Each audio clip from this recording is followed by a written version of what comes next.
Alors, De Gaulle et le Québec, vaste programme, hein, Oui. comme aurait dit l'autre. Alors, bien évidemment, chacun a en tête Vive le Québec libre, mais c'est une bien plus longue histoire en réalité, qui a commencé pendant la Deuxième Guerre mondiale, juste à la fin de la Deuxième Guerre mondiale, et qui s'est poursuivie évidemment sous la Ve République, avec l'éclat que l'on sait. De Gaulle s'intéressait beaucoup au Québec, chacun le sait. D'ailleurs, dans sa bibliothèque, dans la tour d'angle à Colombey, je suis désolé de le dire, mais à côté de l'histoire de la Savoie, il y a une histoire du Québec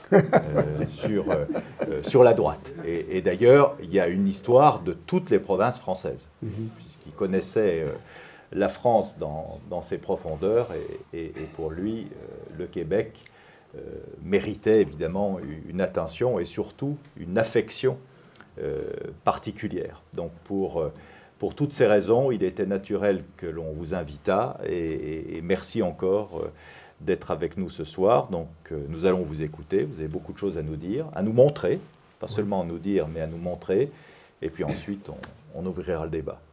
Je vous remercie. Merci beaucoup.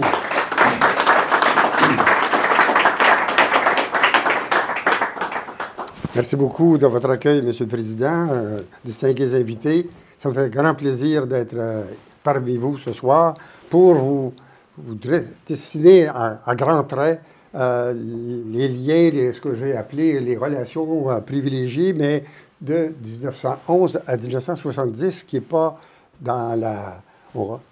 Comme vous disiez, on ne voit que 67, mais c'est un arbre qui cache une forêt. Je vais essayer de vous faire découvrir les autres dimensions de cette forêt-là. Alors, donc, on va y aller avec d'abord un constat que je voudrais qu'on partage d'avance, d'emblée, c'est que De Gaulle est un général, mais De Gaulle est un historien. Hein? Et pour l'historien De Gaulle, le Québec et le Canada, ce n'est pas un pays comme les autres.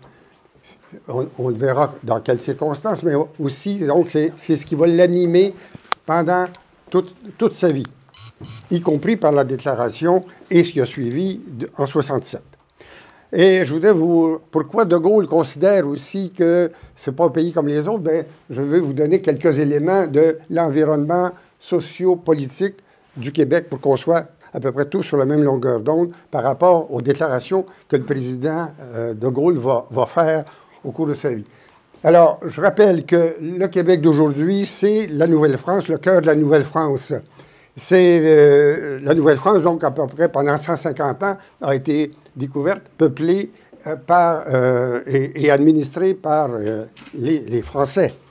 C'est le traité de 1763, traité de Paris, après la guerre de 7 ans, eh bien, la France est mal en point et elle doit donc faire des concessions pour arriver à un traité de paix, ce qui va donner le traité de Paris.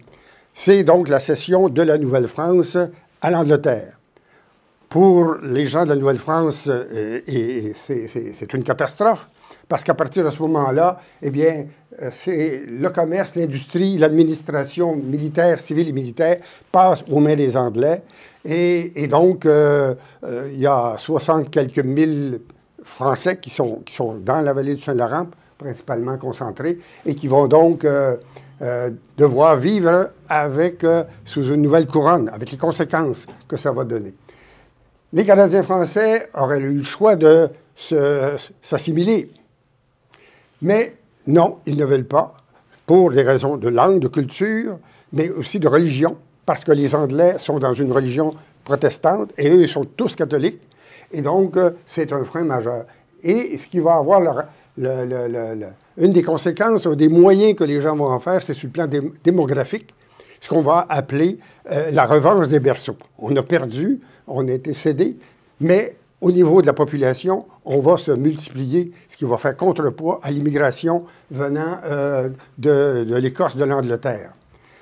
Et donc ça va créer donc une circonstance où, plutôt que de se diminuer, la population francophone va aller en croissant. et va avoir un poids politique. Ce qui va faire qu'en 1867, quand quatre colonies de l'Angleterre décident de se fusionner ou d'avoir une entente, eh bien, ce qu'on a appelé la Confédération canadienne, eh bien, on va diviser la souveraineté de l'État en deux niveaux. Le Parlement fédéral, lui, a responsabilité, dont la capitale est Ottawa, a la responsabilité des frontières, de la monnaie, des douanes, de la défense, des chemins de fer, ports et aéroports, et le code criminel.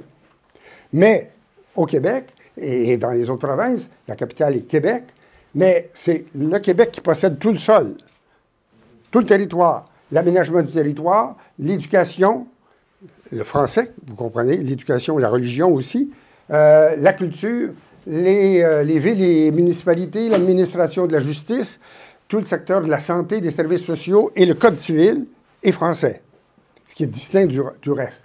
Et donc, vous voyez donc la souveraineté qui est divisée en deux ordres de gouvernement, ce qui va avoir des conséquences dans la période qu'on va vous parler là, de Gaulle. Mais vers 1960, les Canadiens français, qui s'appelaient Canadiens français, au Québec, décident de s'appeler Québécois. Pourquoi? Parce que l'assimilation dans les autres provinces est telle que le mythe de maintenir le français à travers le Canada s'effondre. Et donc, au Québec, c'est le seul endroit où les francophones ont un gouvernement qu'ils contrôlent, qu'ils maîtrisent. Et donc, ils vont s'appeler les Québécois. Alors, dans l'exposé, puis dans ce qui s'est passé, eh bien, on parle à un moment donné des Canadiens français, mais à un moment donné, on glisse vers les Québécois. De Gaulle en sera un bel exemple. Et à cette période-là, on assiste à ce qu'on a appelé au Québec et par les observateurs autour, une révolution tranquille. Une révolution, ça fait bizarre de dire tranquille, mais on a cette originalité-là. Et bien, qu'est-ce qui s'est passé? C'est que l'État québécois, l'État francophone, va remplacer les Anglais et les Américains au niveau économique, dans un certain nombre de champs. Et puis, va remplacer aussi l'Église, qui était dans le domaine de l'éducation et des services sociaux et de la santé. Ce qui va changer. Sauf qu'il y a une donnée majeure qu'il faut garder en tête, c'est que le français, à ce moment-là, les Québécois considèrent en danger, que le français au Québec est en danger. Hein? Et ça, bien, ça va avoir une incidence sur beaucoup d'événements dont je vais vous faire état. Alors voilà l'environnement, grosso modo. Et la question que je me suis posée, comme vous autres aussi, on connaît 1967, mais avant 1967, quand est-ce que De Gaulle s'est intéressé aux Canadiens français? C'est une question légitime. Eh bien, j'ai trouvé la réponse à Colombey. Je l'ai trouvé à Colombey même. Et grâce à un indice qui m'a été donné par le petit-fils Yves de Gaulle dans sa plaquette, Un autre regard sur mon grand-père, dans lequel il nous apprend quelque chose intéressant, et je cite, « Vous étiez, grand-père, une véritable machine à lire. Comment en avez-vous lu? Vous avaliez plusieurs bouquins par semaine dans toutes les disciplines. 3 à 5 livres par semaine, là, c'est quelque chose. » Et il ajoute un peu plus loin, « Vous m'aviez fait lire Maria Chapdelaine, Récit du Canada français. » Ça, j'ai été un peu... J'ai eu la puce à l'oreille. Je dis, mais s'il a fait lire à son petit-fils un roman, d'ailleurs, un roman qui est un des romans dans l'histoire de la francophonie qui a été très, très répandu, ben, je me suis dit, est-ce qu'il y a d'autres livres? Et ce roman-là date d'autour de 1921, publié. Alors, c'est ce qui m'a... J'ai fait une demande ici à la Fondation. On m'a permis d'aller faire des recherches à Colombey, et j'ai découvert, justement, vous voyez son bureau ici, n'est-ce pas? Et il y a 2 bibliothèques, hein? Une autour de sa table de travail, et l'autre, 2000 volumes. Eh bien, j'ai trouvé une quinzaine de livres québécois, puis encore, il y a deux sections qui m'étaient... dont on n'avait pas la clé, puis on ne pouvait pas le regarder comme tel. Et c'est, regardez où sont une partie des livres québécois, ils sont là. De Gaulle, il est assis là, puis il voit ces livres-là. Vous voyez la proximité, vous parliez justement de la Savoie. Et donc, c'est le premier livre m'a étonné. 1911. Notre De Gaulle, il y a 21 ans, et puis il achète ce livre-là, la biographie du marquis de Montcalm, publiée à Québec en 1911. Et vous voyez Montcalm ici, et puis l'auteur, qui est un sénateur historien, un gros livre de 600 pages. De Gaulle l'achète en 1911, mais vous noterez que moi, en 2018, il était encore dans son bureau. Il n'a pas jeté ce livre-là. Il l'a gardé. Et voyez ici, c'est celui-ci, hein, celui-là. Mais vous remarquerez que les livres maintenant, tout ça, c'est des livres québécois, celui-là aussi, celui-là aussi, celui-là aussi, puis il y en a d'autres dans d'autres sections. Bien, en 1964, quand il était président, vers 1964, c'était des livres qui n'avaient pas de couverture rigide. Il a décidé d'investir pour se créer une collection, les faire relier à l'identique, même si c'était des auteurs différents, publiés à différentes décennies. Pour bien, il veut bien montrer que c'est des livres qui lui sont précieux et qu'il veut garder et même leur donner une certaine unicité. Alors là-dedans, on a des livres sur l'histoire de la Nouvelle-France, évidemment, l'histoire de Montréal, Iberville le Conquérant, le Québec missionnaire à travers le monde, pour l'Église, etc.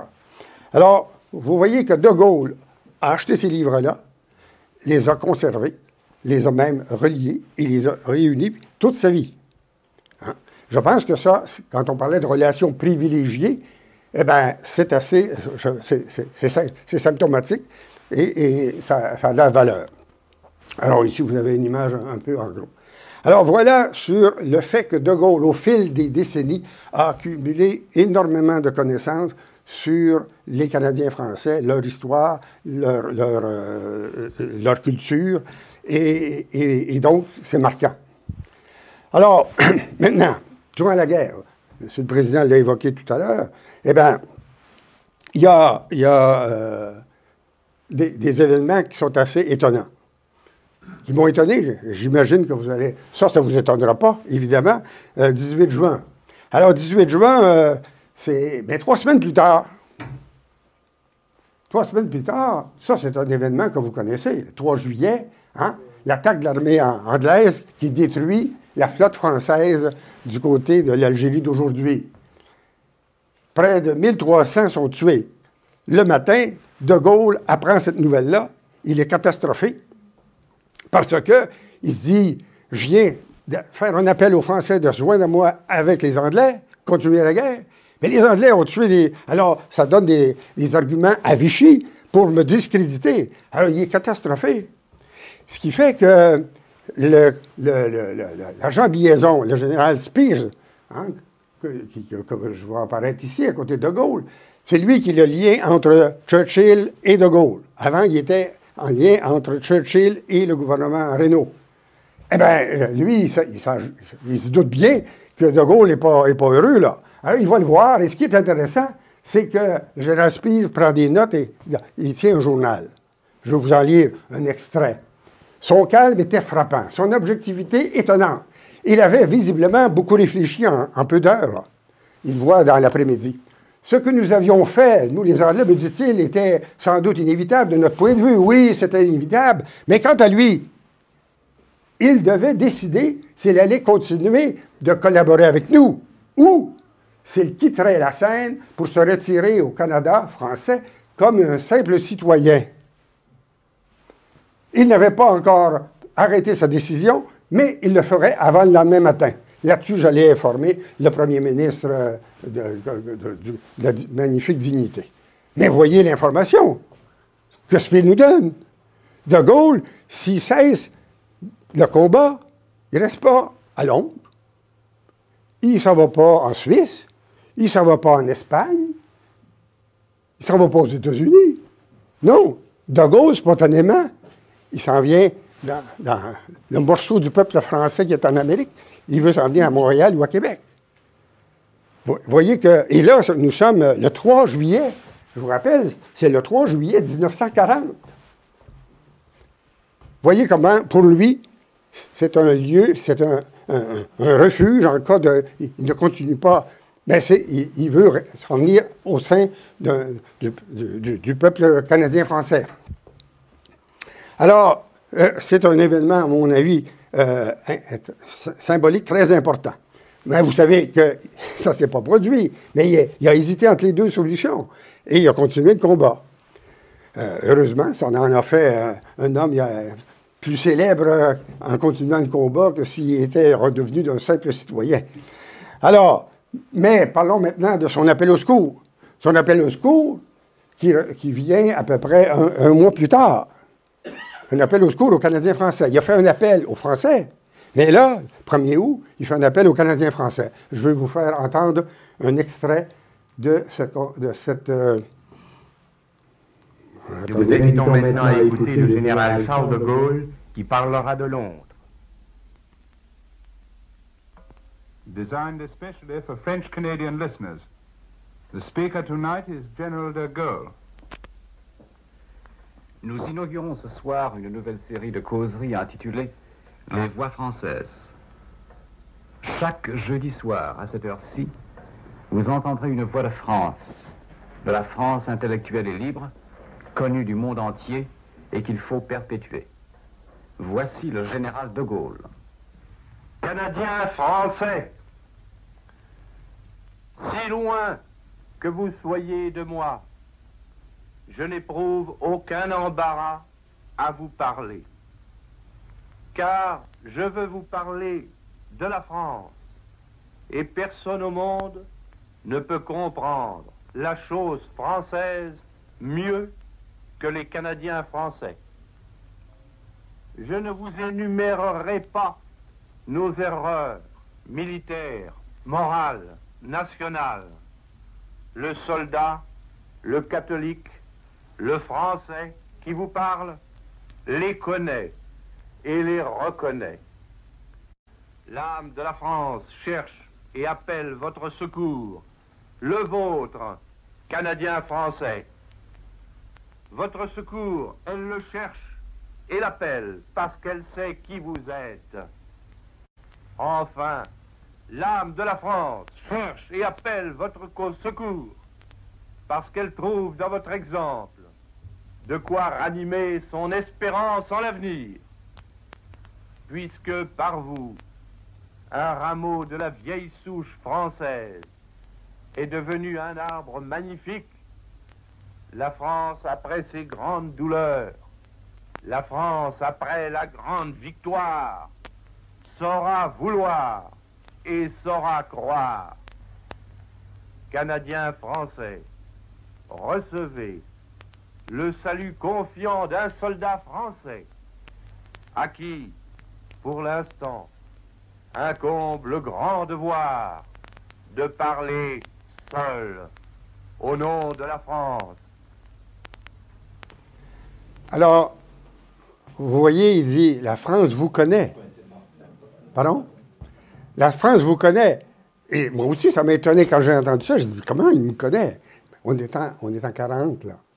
Et c'est là que j'ai poursuivi mes recherches pour dire, mais je connais depuis quand? Alors, et vous voyez comment il ne s'adresse pas aux Canadiens. Non, il s'adresse aux Canadiens français. Hein? Et donc, la réponse, évidemment, ici, c'est diffusé à 10 h le soir, à l'heure où les gens écoutaient les informations. Mais tous les journaux, par la suite, au Québec, en font leur première page. Et ce qui est intéressant, c'est que De Gaulle n'envoie pas comme une bouteille à la mer en disant, bon, je fais un appel, puis... non, il s'intéresse de ce qui arrive. Regardez, 15 jours plus tard, il écrit au docteur Vignal à Montréal, « Je vous demanderai de me dire si on entend les émissions de Londres, comment on les apprécie, et en particulier, si le discours du 1er août aux Canadiens français a été satisfaisant. Il veut chercher de la rétroaction pour ajuster. Hein? Alors, et heureusement, il fait plus que ça. Il va envoyer quelqu'un que vous connaissez de réputation, hein? Élisabeth de Miribel.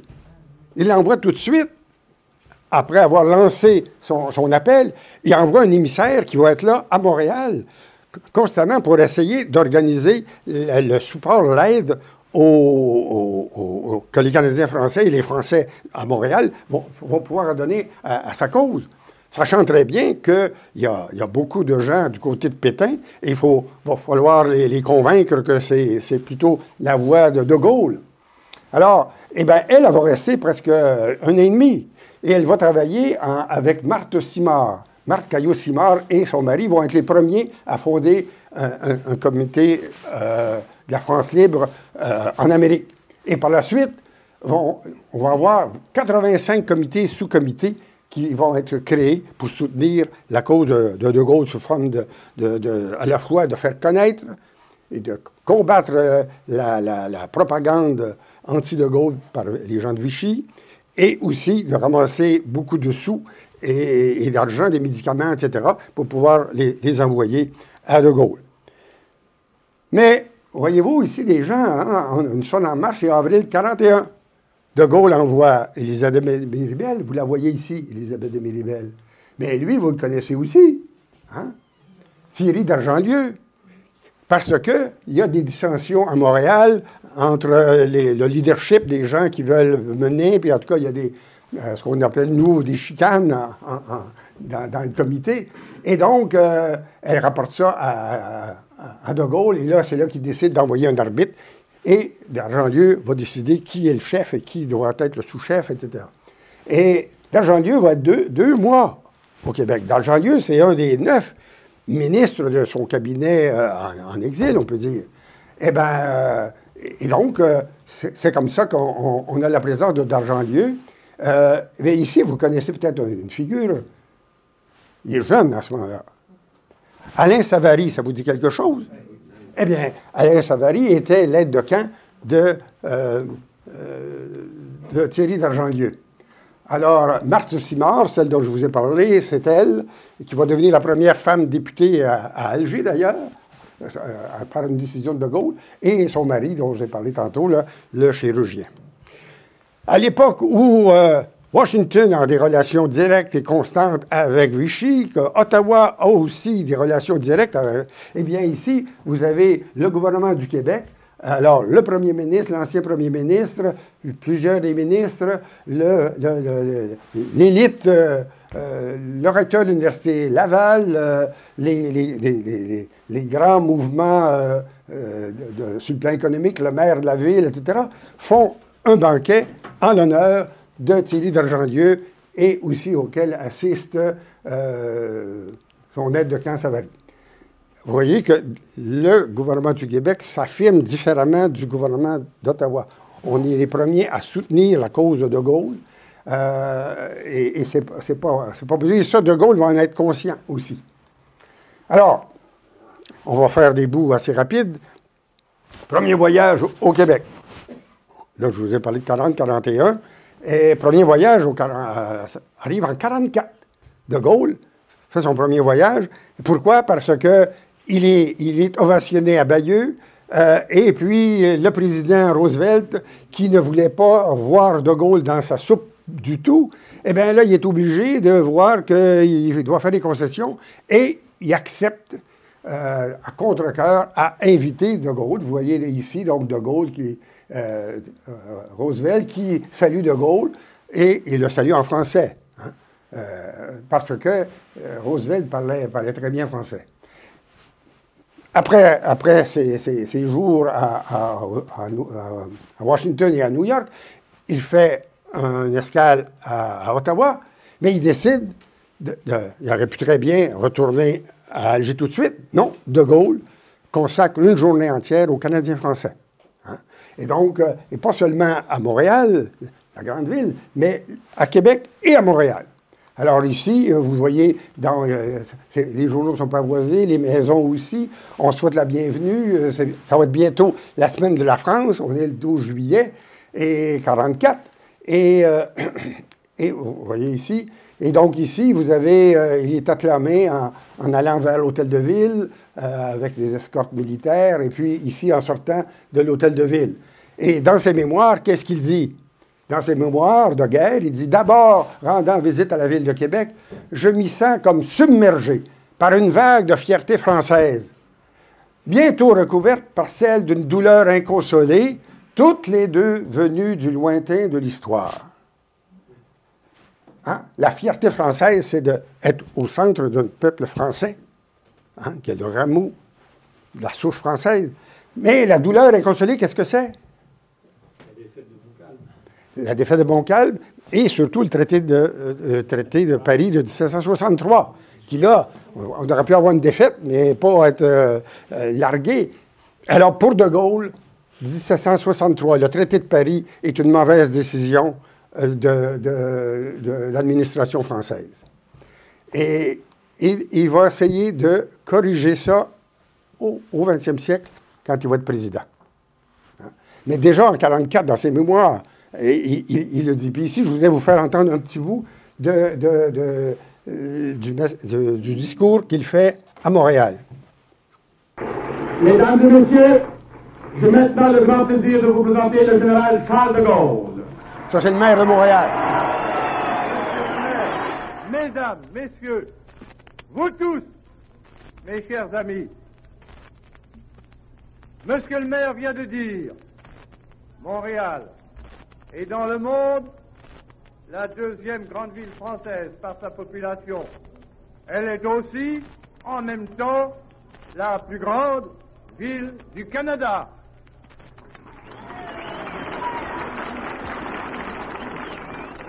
Je n'ai pas besoin de dire autre chose pour que vous compreniez quelle est mon émotion profonde de me trouver au milieu de vous et d'être accueilli par la ville de Montréal comme vous le faites, comme vous savez le faire. Ce que vous accueillez en la personne de l'homme qui vous parle, vous le sentez tous, vous le savez tous, c'est la France.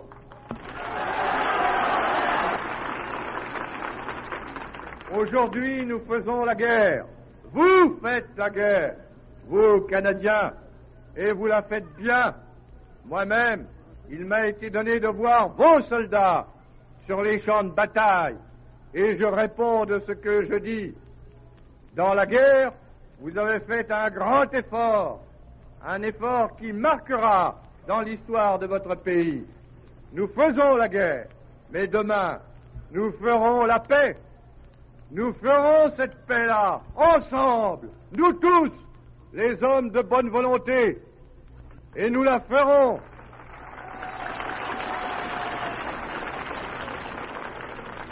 Et nous la ferons entre amis, vous, nous et beaucoup d'autres.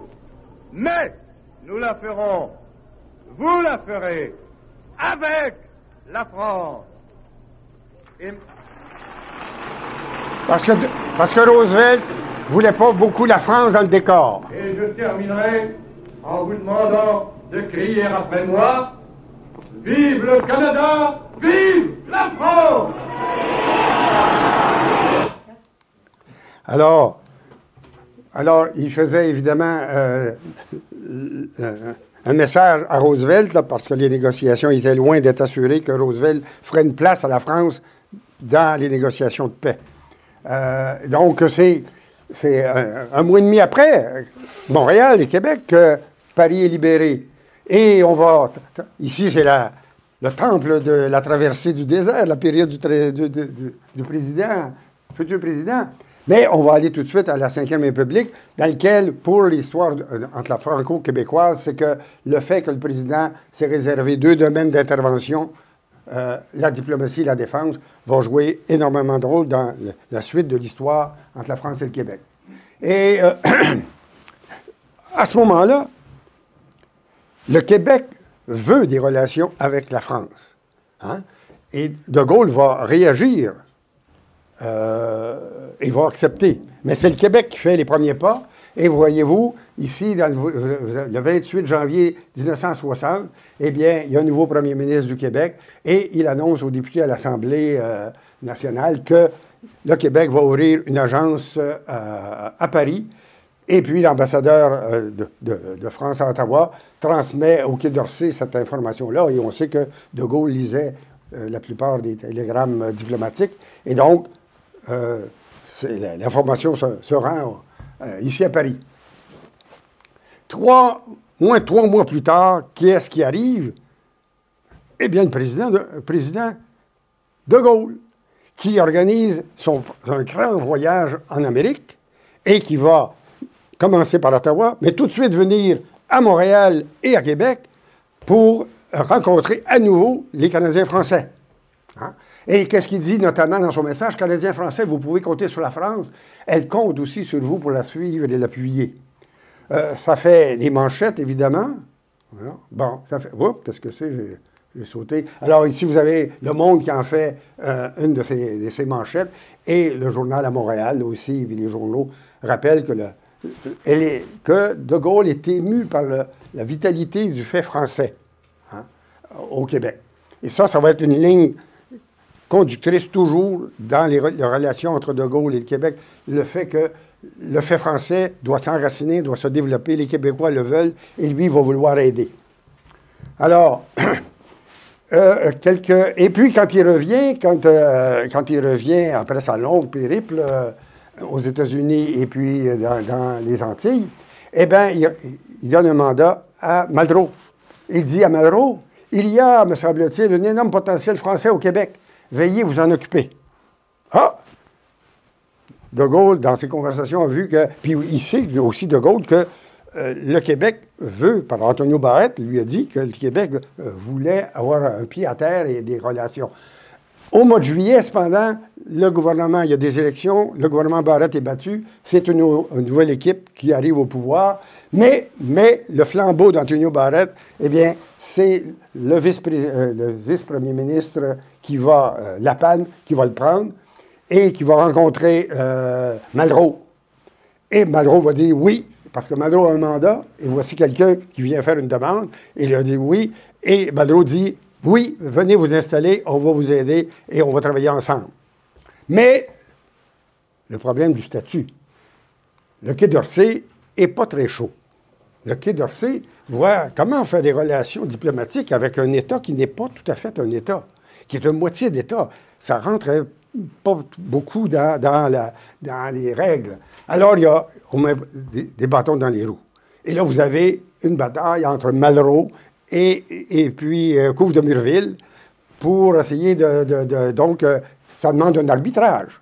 Quand deux ministres ne voient pas la réalité de la même manière, eh bien, l'arbitrage va arriver au mois de...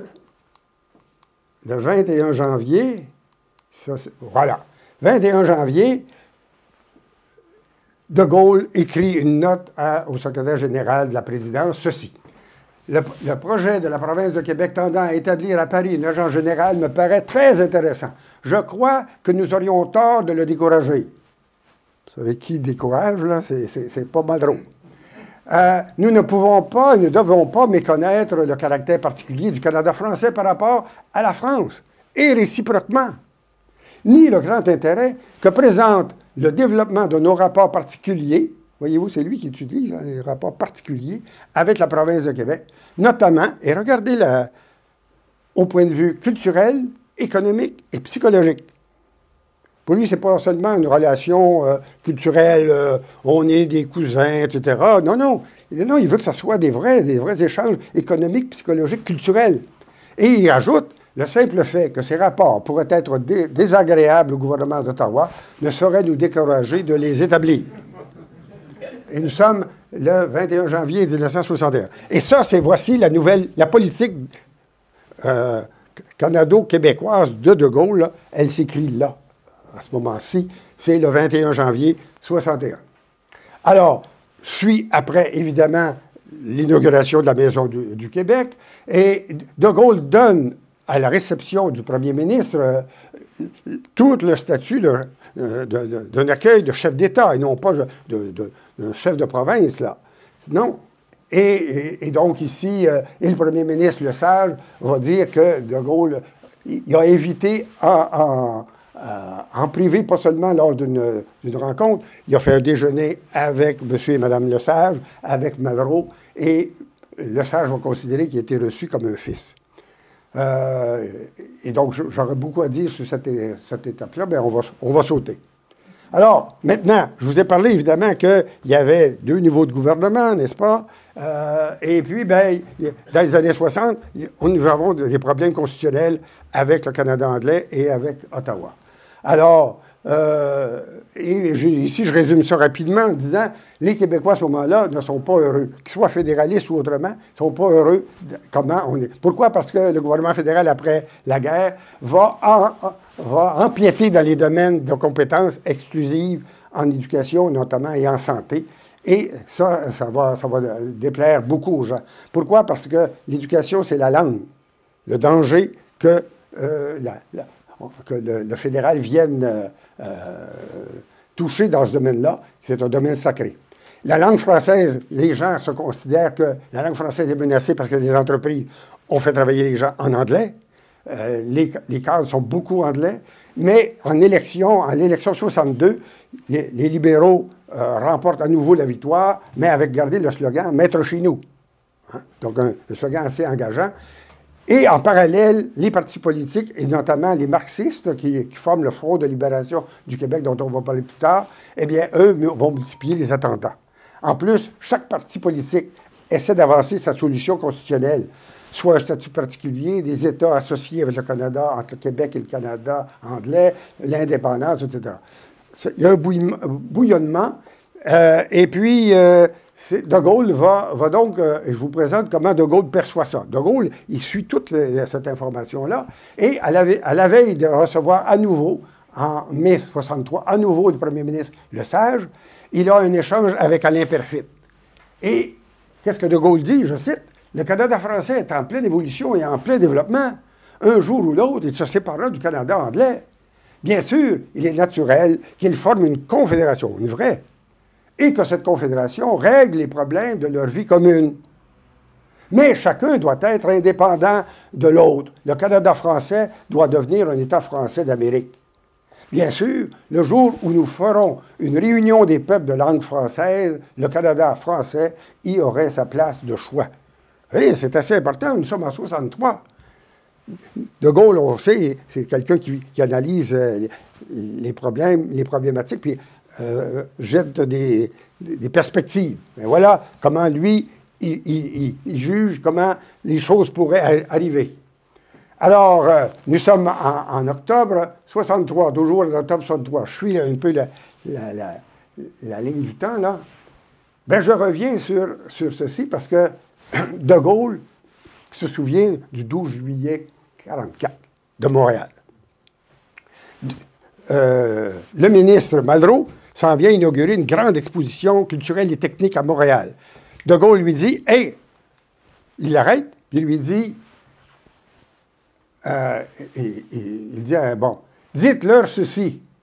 Au plus mauvais moment de la guerre, on m'a amené devant une fenêtre et on a dit à la foule, montrez au général de Gaulle que vous êtes la 2e ville de France. Et à ce moment où il n'y avait en France de ville avec moi que dans la nuit, alors cette ville m'a montré qu'elle était la 2e ville de France. Avant tout, quand vous irez là-bas, dites-le lui. » Voyez pourquoi 44 pour De Gaulle, c'est pas un détail. Sa relation avec les Québécois, les Montréalais, n'est pas un détail. Il arrête Malraux pour lui dire « Je vous donne un message. » Et on sait ce message-là parce que Malraux n'a pas manqué de le livrer dans ses allocutions. Alors, on fait un saut de 2 ans.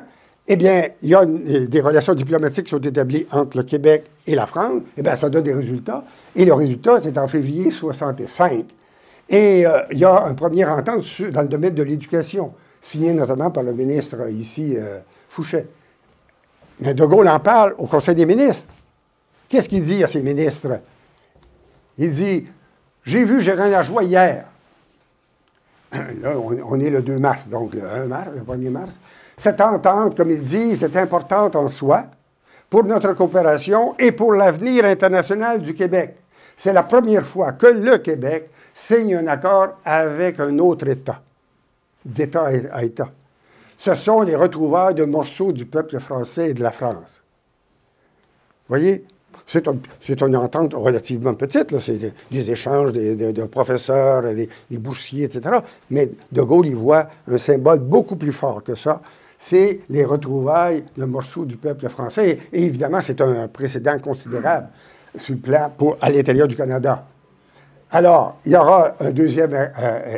et suite à cette première entente-là, le ministre qui a signé, le ministre Gérald Lajoie, qui est vice-premier ministre, il va établir une doctrine. Il réunit l'ensemble des consuls généraux à Montréal le 12 avril. Il leur annonce que le Québec doit négocier lui-même les accords dans le domaine de ses compétences exclusives que sont l'éducation et la culture.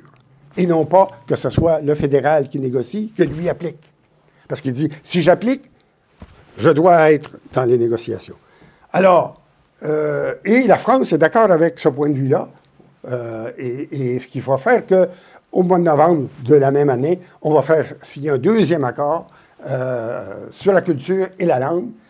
Quand je vous disais que les Québécois étaient préoccupés de la langue, c'est pour ça qu'ils voulaient notamment avoir un lien et un néoloduc entre la France et le Québec.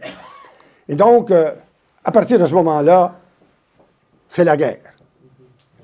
Ottawa décide il refuse la doctrine Gérald Lajoie et va faire une guerre contre Paris et évidemment contre le Québec de 1965 jusqu'en 1985. 20 ans.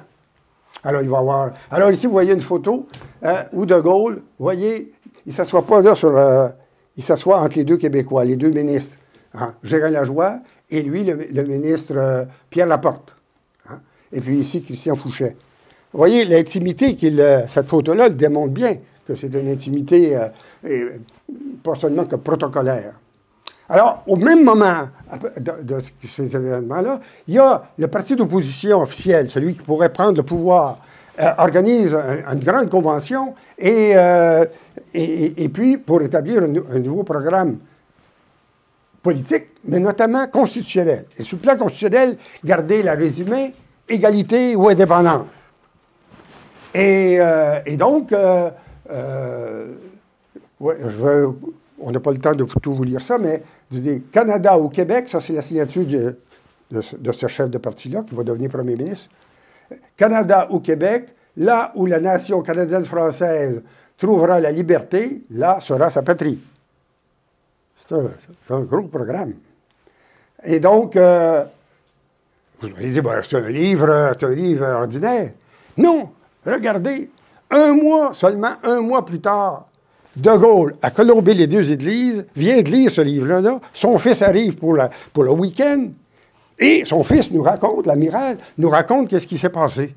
Il dit, quand j'entre dans la bibliothèque, il est en train de commenter un livre récemment reçu qu'il vient de parcourir et qu'il tient entre ses mains, Égalité ou indépendance. Je suis étonné par sa véhémence. Et il cite son père. Ils ont raison, insiste-t-il en parlant des Québécois. On les brime, on les réduit. Ils ont raison de s'insurger à leur place. N'en ferions-nous pas autant? Tout en étreignant cet ouvrage de ses larges mains avec une sorte de désir de possession, il dit, et c'est son père, que vais-je faire pour pouvoir les conforter? Il faut que je fasse quelque chose de moral, d'historique, afin de rappeler qu'ils font partie de notre monde et de notre rayonnement. Puis, mon père ajoute, cette sympathie que nous avons pour eux, elle est viscérale.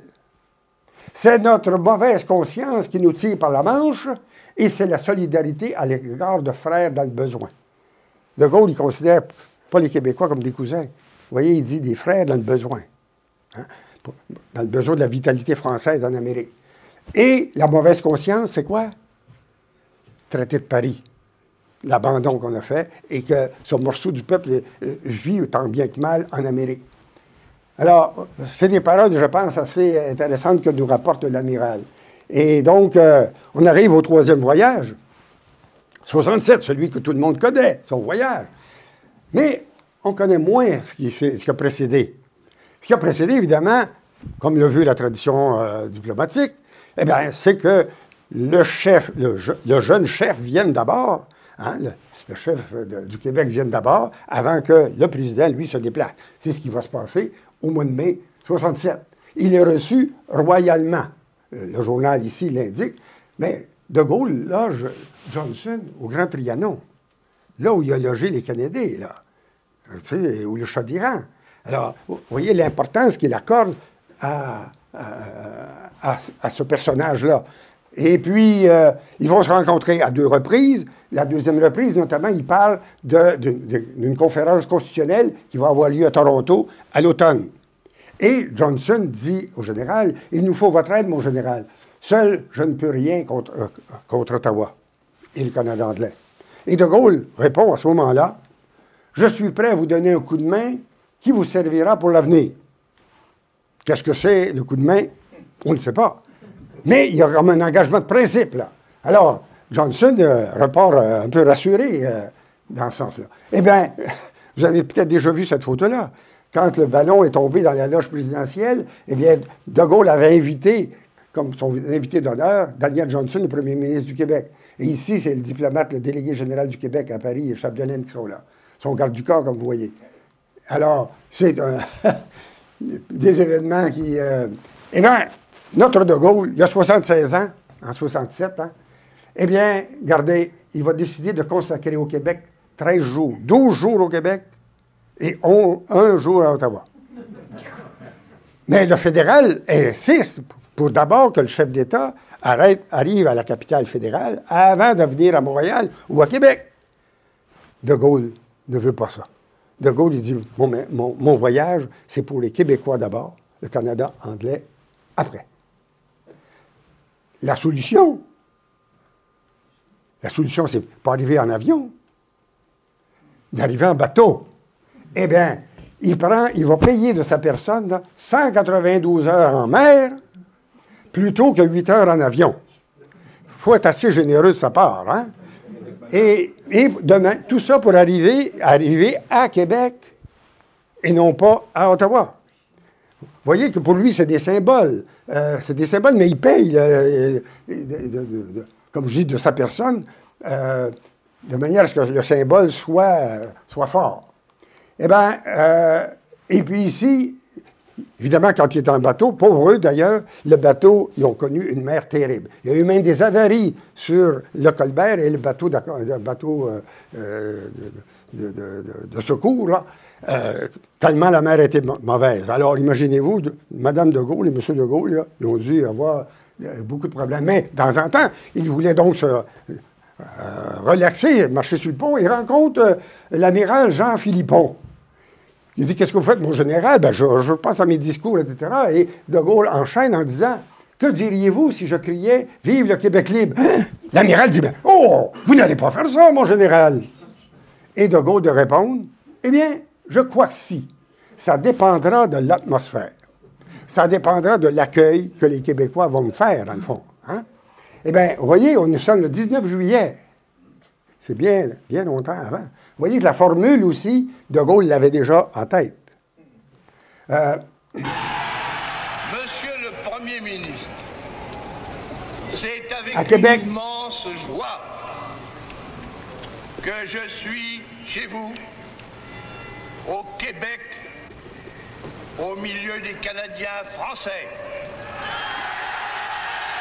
pour toutes sortes de raisons qui s'appellent le passé, que nous n'oublions et n'oublierons jamais, qui s'appelle le présent, où le Québec, nous le savons, a pris un grand essor moderne.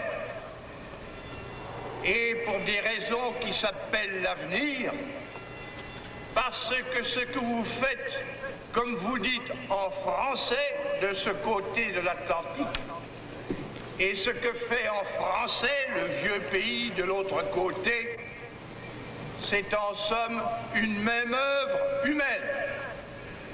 Et de cela, tous, autant que nous sommes, qui pensons, voulons, parlons français, nous le sentons jusqu'au fond de notre âme. Voilà les sentiments qui m'animent en venant à votre aimable invitation visiter une fois de plus le Québec. Mais cette fois, je le sais, je le vois, je le sens, au milieu de la grande évolution qui entraîne ce pays. Devant l'Hôtel de Ville de Québec. Il est là, regardez-le. Il est là. En votre nom, au premier citoyen de la République française,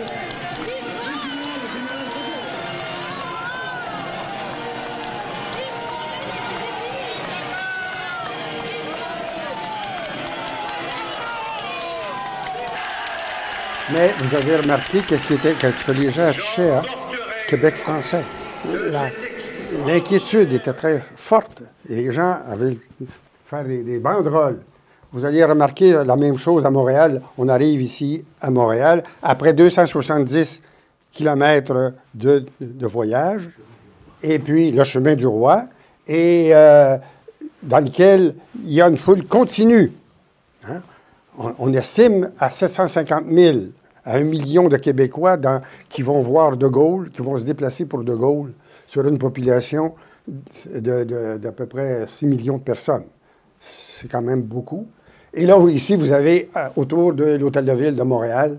Alors ici, j'attire votre attention. Écoutez bien les paroles. J'ai pris des extraits, évidemment, le temps manquant, mais écoutez bien les paroles que De Gaulle fait et notez l'espace qu'il y a entre quand il dit « Vive le Québec », et il ne fait pas ça machinalement. Vous allez voir « Vive le Québec » et vous allez voir par la suite, il va sortir « Vive le Québec libre ». Alors, sa réflexion sur le bateau, là, il a décidé de la livrer à ce moment-là.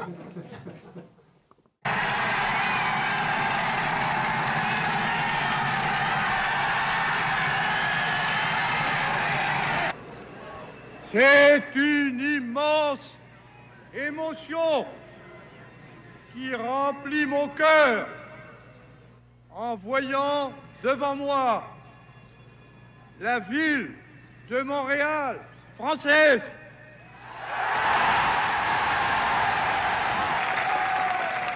Et si vous saviez à quel point elles se sentent obligées de concourir à votre marche en avant, à votre progrès. C'est pourquoi elle a conclu avec le gouvernement du Québec, avec celui de mon ami Johnson, des accords pour que les Français de part et d'autre de l'Atlantique travaillent ensemble à une même œuvre française. En ajoutant que j'emporte de cette réunion inouïe de Montréal un souvenir inoubliable. La France entière sait, voit, entend ce qui se passe ici. Et je puis vous dire qu'elle en vaudra mieux. Vive Montréal, vive le Québec.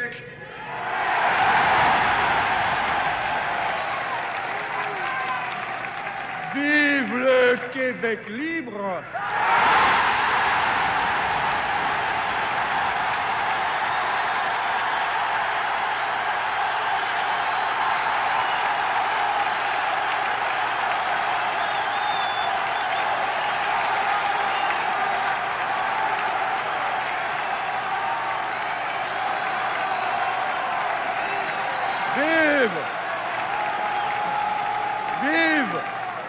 Vive le Canada français et vive la France!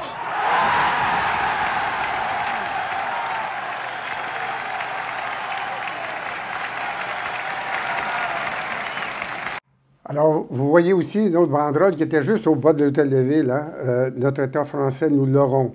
Et donc, la préoccupation des gens, c'est la survie et la vitalité du français. Et vous avez vu que il n'a pas déboulé ça, là. Il a pris le temps de décider qu'il le faisait ou il ne le faisait pas. Et donc, ça change complètement la question des Ça a un impact international, pas seulement pour Ottawa, pour les Canadiens anglais et pour le Québec.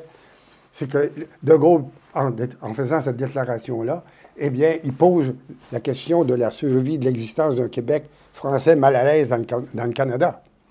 Et bien, ça crée... Il y a un impact sur la langue, sur beaucoup de langues, parce que Québec n'existait pas dans beaucoup de langues. Puis là, il ne pouvait pas dire « vive quelque chose libre ». Alors, il est obligé, et voici comment l'agence Chine Nouvelle, dans la nuit, a créé un nouveau mot. Mais c'était vrai pour le Japon, pour la Corée et toutes les autres langues. Et De Gaulle va rester au Québec après, il va à l'exposition universelle, il va à l'Université de Montréal. Et ici, il dit, hein, avec Jean-Marc Léger, qui était président des universités de langue française, il y a un échange. Et mon seul souci en venant chez vous était de vous rendre service.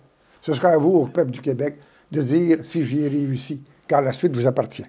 On dit, je vous donne un coup de pouce, ce qu'il avait promis à Johnson, et donc il reprend ça ici séparément. À son conseiller diplomatique, Dorin, au mois d'août, quelques semaines après, il dit, le devoir, vous m'entendez, le devoir du De Gaulle qui va mourir bientôt, c'était de prononcer cette phrase. Je n'aurais pas été De Gaulle si je ne l'avais pas fait. Il va dire à ses ministres, il fallait aider ce peuple-là qui veut vivre en français, pour leur dire qu'on les encourage. Et voyez comment aussi garder les nouvelles. La couverture médiatique en France, par rapport à ce qui était le vécu qui s'est vécu pendant 3 jours au Québec. C'est incroyable. Incroyable. Parce que, pour des raisons de politique intérieure, on a traité De Gaulle très, très, très, très dur. Hein? Et donc, je ne m'étendrai pas là-dessus. Et les gens, les Français que je rencontre, ils disent, oui, mais les Québécois, ils étaient sûrement insultés que De Gaulle vienne se mêler de leurs affaires. Pas du tout. Regardez, un sondage ici, fait le 12 août, par plusieurs médias, y compris des médias anglophones, qui vous annoncent que la majorité des... Je vais vous prendre ici. 72 % des Québécois, c'est 72 % des Québécois qui disent De Gaulle a bien fait de venir et aussi de dire « Vive le Québec libre » pour que ça puisse aider la position québécoise par rapport au Canada anglais. C'est ça que les gens avaient ici. Et quand vous pensez que 72 %, ça tient compte qu'il y avait dans l'échantillonnage une partie des anglophones, parce qu'au Québec, on a des anglophones. Hein, on a 15 % d'anglophones à l'époque. Donc, ça veut dire que du côté des francophones, il faut peut-être penser plutôt 80 % des francophones interrogés ont dit que oui, ils étaient venus nous aider. Et au mois de septembre, il y a donc toute une nouvelle série de mesures financées à part égale par la France. Le budget est d'1 million passe à 8 fois plus. Et donc, c'est comme ça que... Et à la fin, au mois de novembre, il fait sa grande conférence de presse 2 fois par année. Et là, il va consacrer 20 minutes de son temps à la conférence pour expliquer aux journalistes et donc au public français pourquoi l'histoire du Québec. Il en fait une synthèse admirable, sans note, de mémoire. Et je vais vous faire entendre un petit extrait.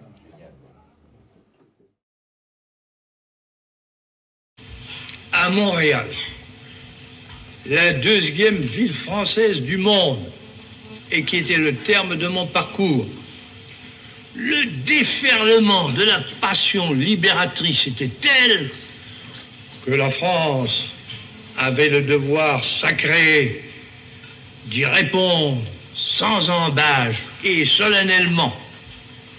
C'est ce que je fis en disant, en déclarant à la multitude assemblée autour de l'hôtel de ville que la France n'oublie pas ses enfants du Canada, qu'elle les aime, qu'elle entend les soutenir dans leur effort d'affranchissement et de progrès, et qu'en retour, elle attend d'eux qu'ils l'aident dans le monde d'aujourd'hui et de demain. Et puis j'ai résumé le tout en criant « Vive le Québec libre !» Ce qui porta au degré suprême la flamme des résolutions.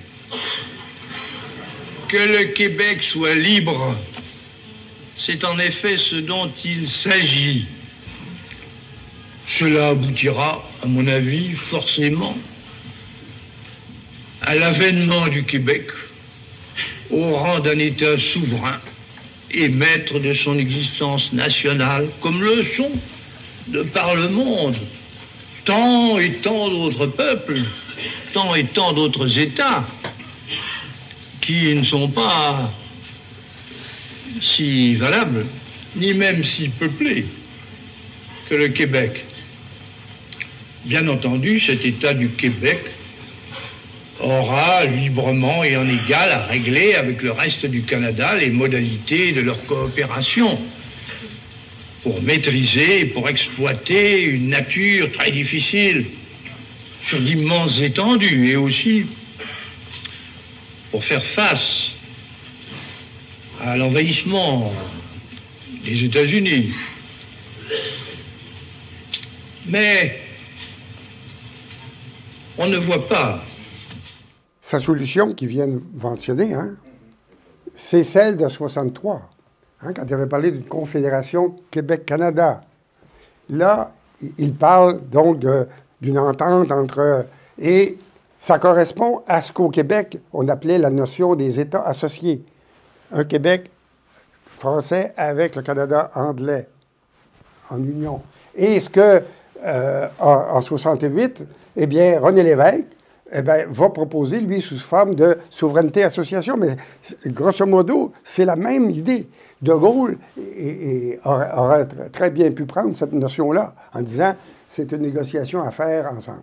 Alors, le Québec, c'est grâce à De Gaulle, si on a... le Québec va avoir une place dans la conférence des ministres de l'Éducation, parce que dans les échanges entre Perfit et De Gaulle, Perfit, qui était ministre de l'Éducation nationale, propose que cette avenue-là, De Gaulle dit oui, oui, oui, bonne idée ça, Perfit, il faut ouvrir au Québec des fenêtres sur le monde. Malheureusement, au Quai d'Orsay, on ne voit pas tout à fait la même chose. On dit Québec peut être observateur, mais membre, ça serait... Et donc, encore là, il y a un problème entre Perfit et le Quai d'Orsay. Et bien, De Gaulle, le 27 décembre, en Noël, jour de l'an, décide ceci. Il y a lieu... note, il y a lieu d'aider le Québec à participer à la conférence de Libreville. Par contre, Ottawa n'y serait pas actuellement désirable. Et donc, c'est ce qui fait que le Québec va mettre le pied dans l'étrier.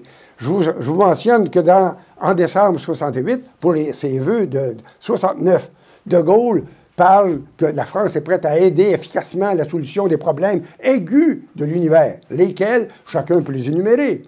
Il s'agit soit de l'Afrique, conflit vietnamien, ou l'issue internationale du drame du Moyen-Orient, qui continue, hein. Et, regardez, il ajoute, soit encore la libre conduite de sa propre vie nationale par le peuple français du Canada. Dans ses vœux, il émet parmi un problème important au niveau international. Alors, on fait un saut 70. 70, au mois d'octobre, le 5 octobre, il y a le Front de libération du Québec enlève un diplomate anglais qui est à Montréal. 5 jours plus tard, il enlève un ministre québécois. Et c'est la crise. Et la crise, le 16, le gouvernement à Ottawa vote la loi des mesures de guerre, c'est-à-dire la loi martiale, pas seulement pour Montréal, mais pour l'ensemble du Québec. Et donc, le lendemain, et là, vous allez être surpris, De Gaulle, il est renommé des Églises, il fait ses mémoires. Bien, De Gaulle va se prononcer sur le problème, la crise qu'on a. Et dans une lettre datée au directeur du Devoir, le journal montréalais, qui est l'équivalent plus ou moins du Monde, OK? Eh bien, il dit, à la demande de certains de vos collègues journalistes français, je puis vous confirmer que je désapprouve formellement les agissements du Front de libération du Québec à l'égard des 2 personnalités illégalement séquestrées. J'estime erronée sa façon de défendre les intérêts du peuple canadien-français qui resteront liés dans bien des cas à ceux de l'Amérique. Parce que, évidemment, les gens, c'était des marxistes qui voulaient instaurer, vous avez remarqué, la similitude ici, hein, vous connaissez ce drapeau-là?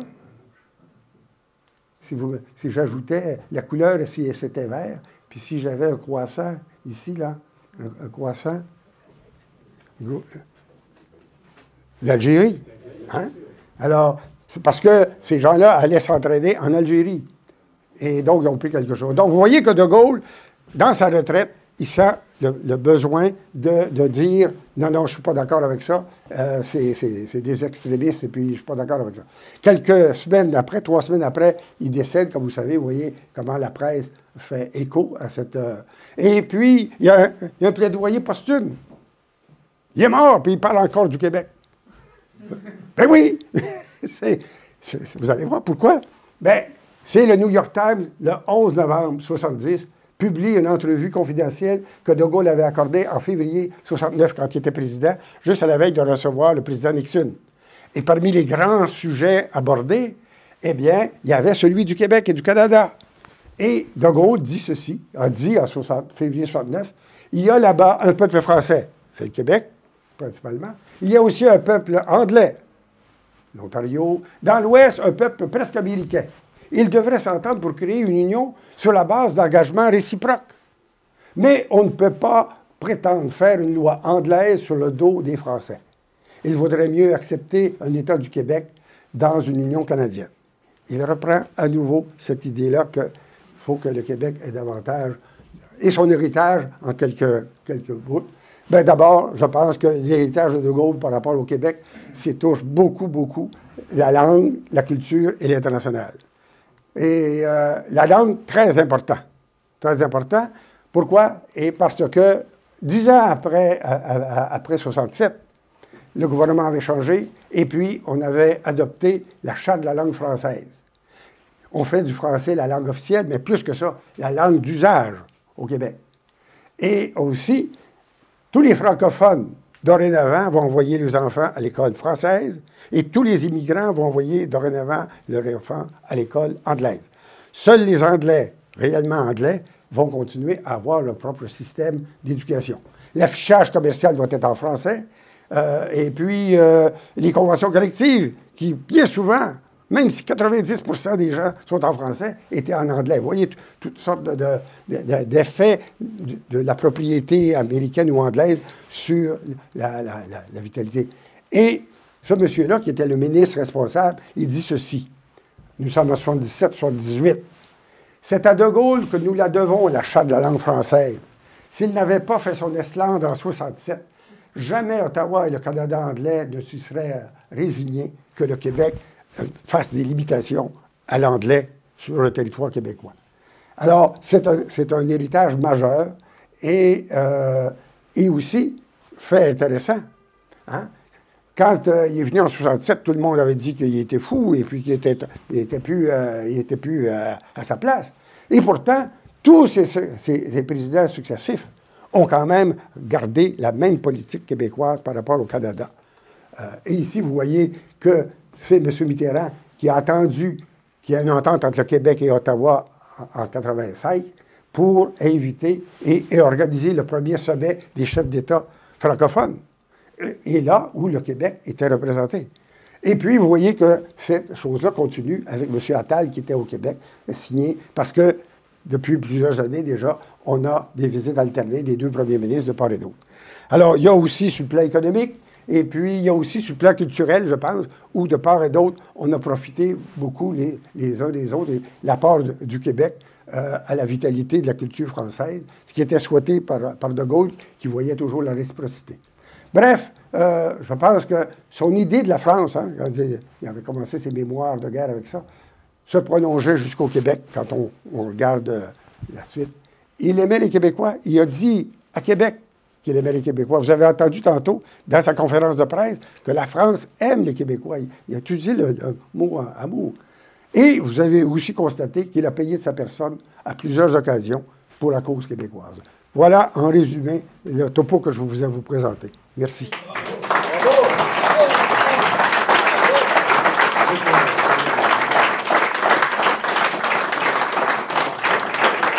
Merci.